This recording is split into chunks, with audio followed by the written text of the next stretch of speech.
Audiobook Academy Biography presents Peter Paul Rubens. The Descent from the Cross, Wolves and Fox Hunt, and The Garden of Love are just a few of Peter Paul Rubens' most well-known paintings from the 17th century. Synopsis. Peter Paul Rubens, a Flemish artist born on June 28, 1577, was one of Europe's most acclaimed and prolific artists of the Baroque era. His art presented religious, historical, and mythological themes for a variety of clients, including nobility and churches. The Descent from the Cross, The Wolf and Fox Hunt, Peace and War, Self-Portrait with Helena and Peter Paul, and The Garden of Love are just a few of Rubens' most famous works. In 1640, he passed away. The early years. One of 7 children of an affluent lawyer and his well-educated wife, Peter Paul Rubens was born on June 28, 1577, in Zeegen, Westphalia, now Germany. He was educated and trained as a painter at Antwerp, Belgium, after his father's death in 1587, when the family relocated to Spain, now Belgium.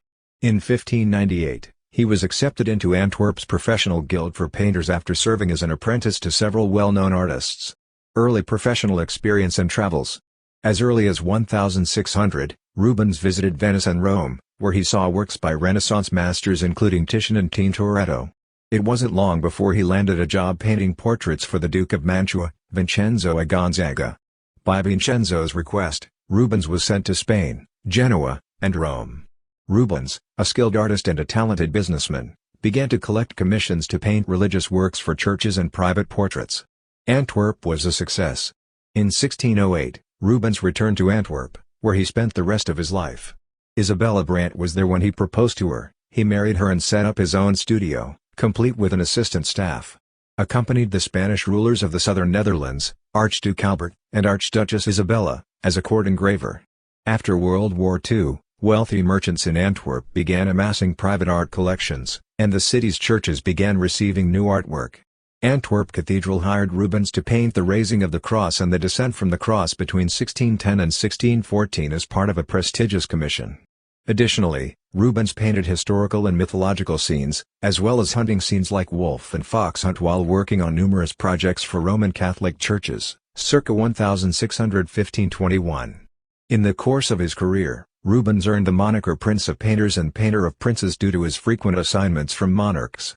Charles I of England, a tapestry for Louis XIII of France, 1622-25, a set of 21 big canvases praising Marie de Medici of France, 1622-25, and the allegorical Peace and War for Charles I of England were all painted by him, 1629-30. Later professional life. Artistic pursuits and diplomatic missions to Spain and England occupied Rubens' time following the death of his wife, Isabella, in 1626. Self-Portrait with Helena and Peter Paul is a tribute to how happy he was with his wife and new son when he returned to Antwerp and married his second wife, Helena Formant. The Garden of Love, a peaceful scene of courting couples in a landscape painted by Rubens in the 1630s, is one of his most famous mythological works. Leaving a legacy. After his death in Antwerp, now Belgium, in 1640, Rubens was regarded as one of Europe's most acclaimed artists. He left behind 8 children and a large number of studio assistants, some of whom, especially Anthony van Dyck, went on to have great artistic careers of their own legacy. He was able to work on a huge scale, to show a wide range of subjects, and to convey his unique eloquence and charm all contributed to Rubens's success. By combining Renaissance idealization of human form with sumptuous brushwork and dynamic stances, he created an appealingly realistic style.